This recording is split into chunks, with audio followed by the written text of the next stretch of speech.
Livro de Mateus 14, 25, tá bem? Livro de Mateus 14, versículo 22 ao 33, onde nós vamos destacar o versículo de número 25, tá? Diz assim: na quarta vigília da noite, dirigiu-se Jesus a eles, andando sobre o mar. Na quarta vigília.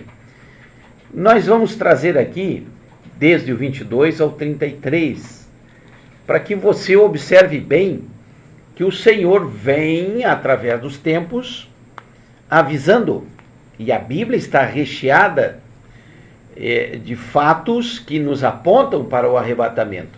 Hoje nós vamos ver o arrebatamento em Mateus capítulo 14, versículo 25, ou 14, do 22 ao 33.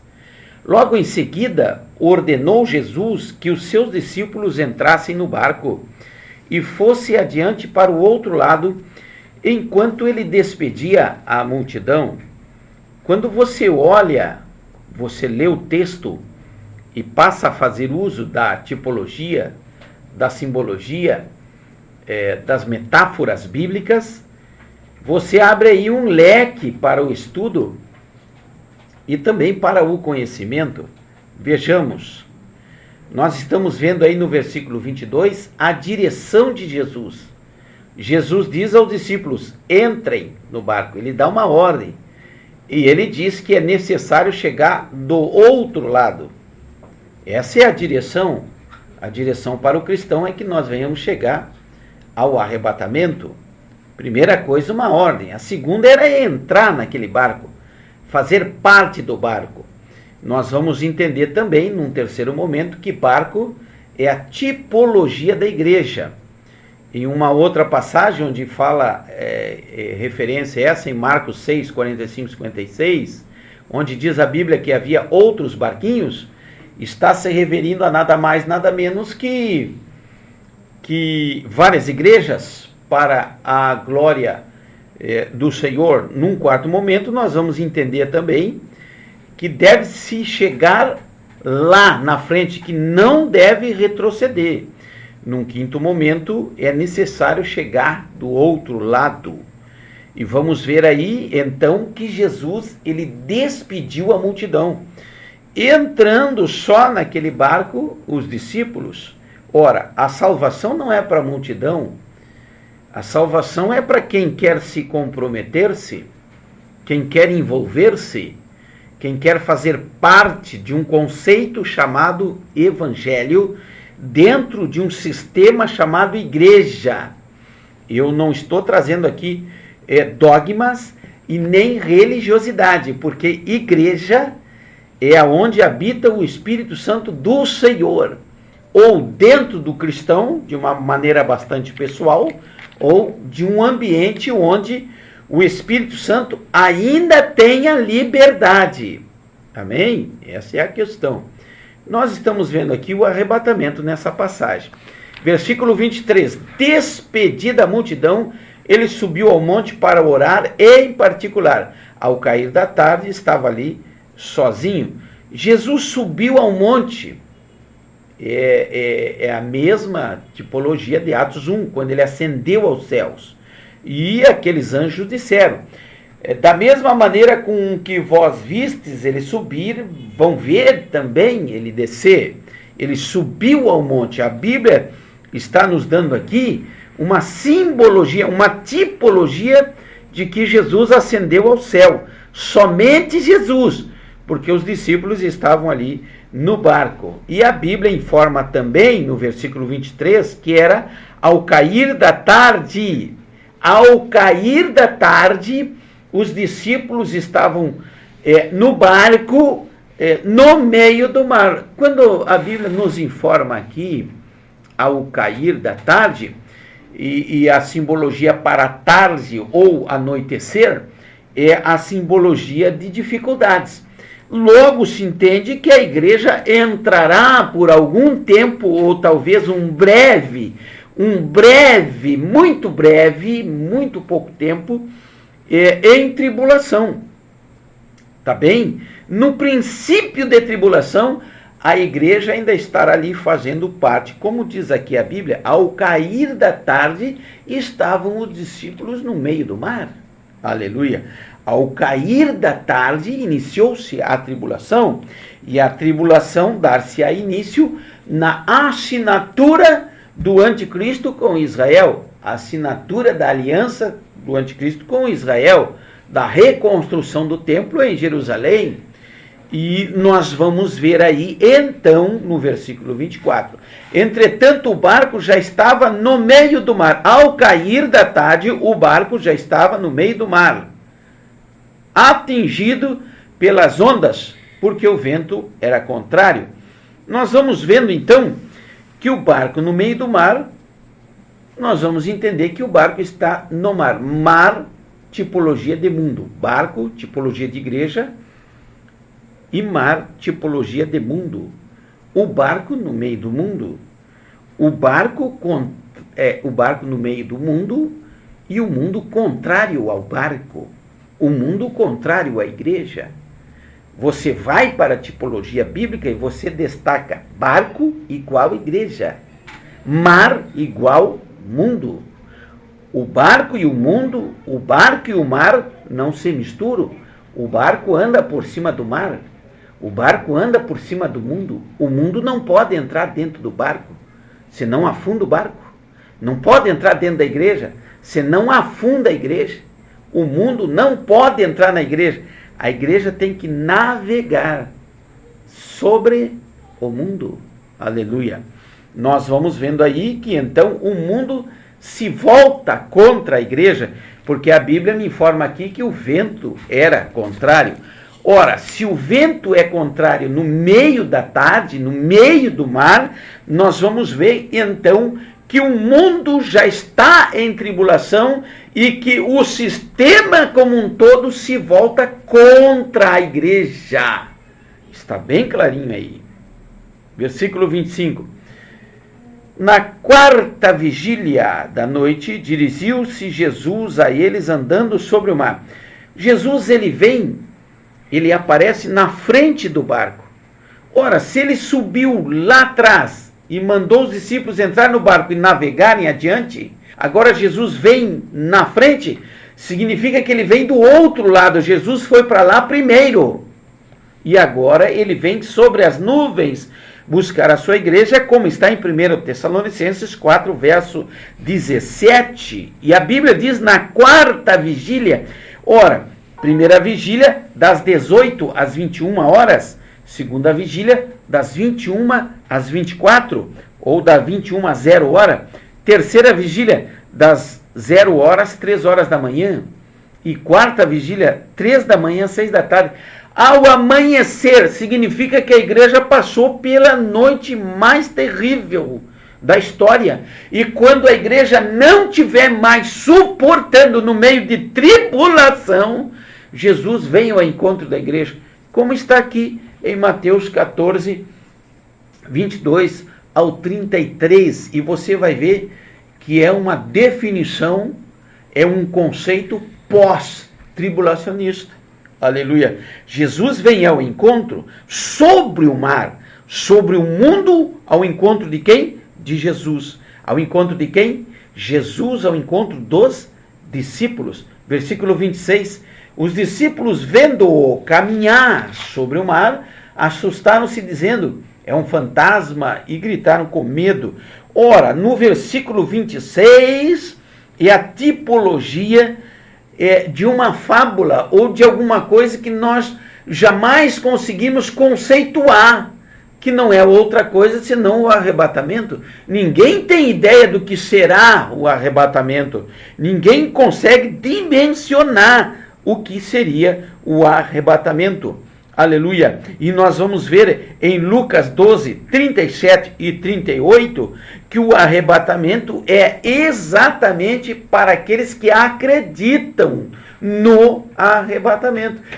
Algo extremamente, uma incógnita, podemos assim dizer, um grande mistério, podemos assim dizer, e que só será possível por fé para aqueles que realmente esperam.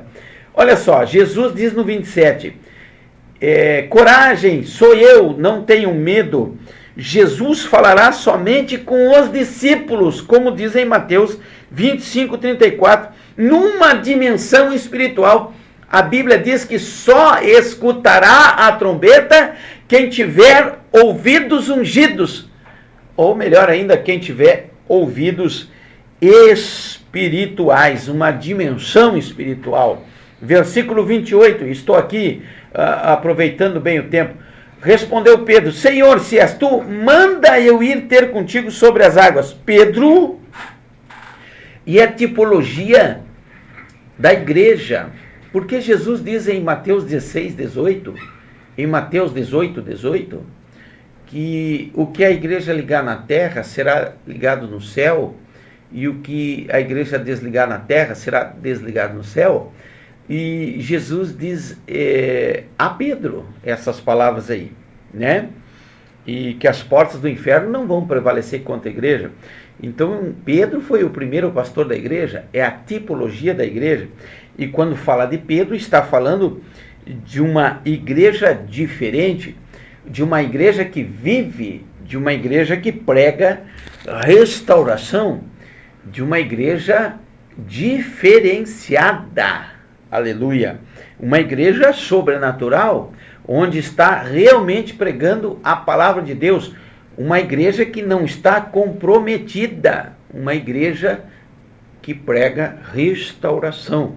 Está lá Pedro. Então, se és tu, manda. E lá no versículo 29, a Bíblia diz, Jesus disse, né? Vem, e Pedro, descendo do barco, andou sobre as águas para ir ter com Jesus.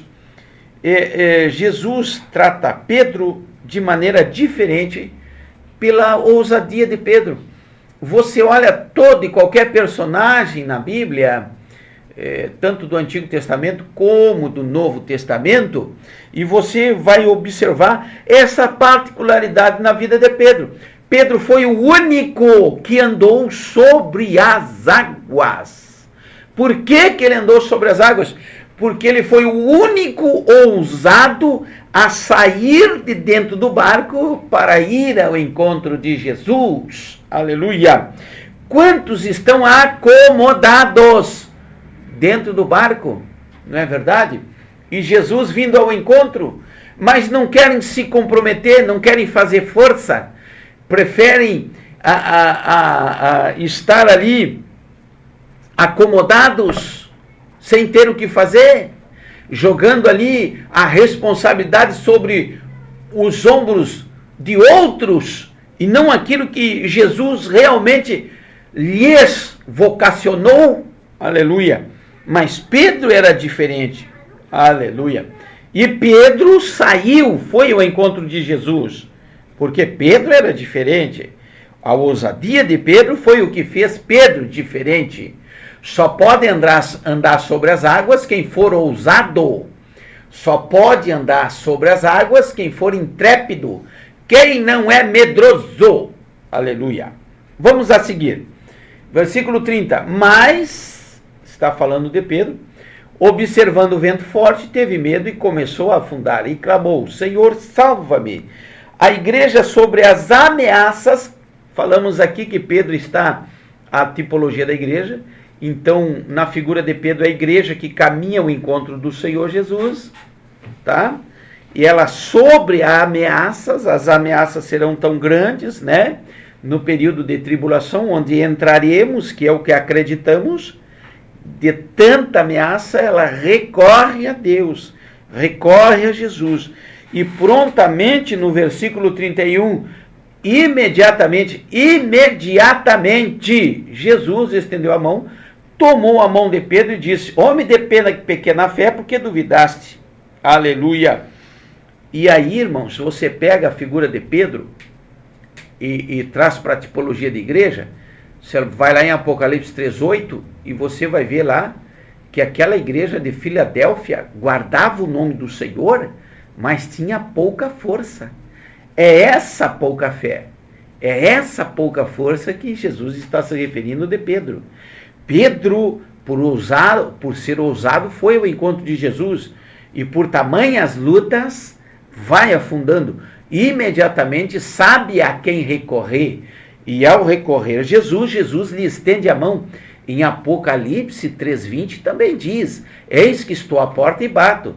Quem ouvir e abrir, eu entrarei, cearei e farei nele morada, e eu cearei com ele e ele comigo, diz o texto. Significa dos ouvidos espirituais, do chamamento individual para aqueles que representam o que realmente é a igreja. Aleluia! E nós vamos ver que Pedro, ele não só obteve sucesso em caminhar sobre as águas, como também obteve ali o socorro do Senhor. Graças a Deus. Versículo 32. Quando entraram no barco, o vento cessou. Quando entraram no barco, o vento cessou. Ora, Jesus e Pedro entraram no barco. Eu acredito que Jesus colocou Pedro no barco. E em seguida entrou. E o vento cessou.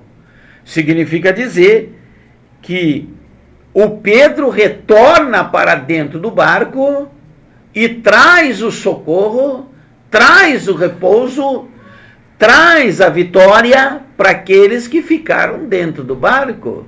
Uma igreja ousada que vai ao encontro e agora volta para chamar as outras igrejas. Aleluia, Jesus! Nós vamos ver aqui então, numa tipologia, a minoria restaurada vai ao encontro de uma grande maioria para socorrê-los com Jesus. Aleluia. E a gente vai para 1 Coríntios 1:27, nós vamos ver que Jesus falou através de Paulo: as coisas loucas vão confundir as sábias. Deus vai usar os pequeninos, Deus vai usar os humildes, os orgulhosos, os soberbos, aqueles que se acham, aqueles que estão montados em seus palacetes. Eles ainda terão uma oportunidade de misericórdia, quando então Deus usará os pequeninos para lhes abençoarem. Essa é a palavra de Deus, minha gente. Versículo de número 33. Então os que estavam no barco. Pedro saiu, Pedro já sabia que ele era o Filho de Deus. Mas os que estavam no barco viram que Jesus era realmente o Filho de Deus. Mas Pedro viu primeiro. Aleluia. E Pedro é a tipologia da igreja restaurada, da igreja que vive o ministério de restauração. Aleluia. Que não está apegada a dogmas e costumes, liturgias fracassadas. Não.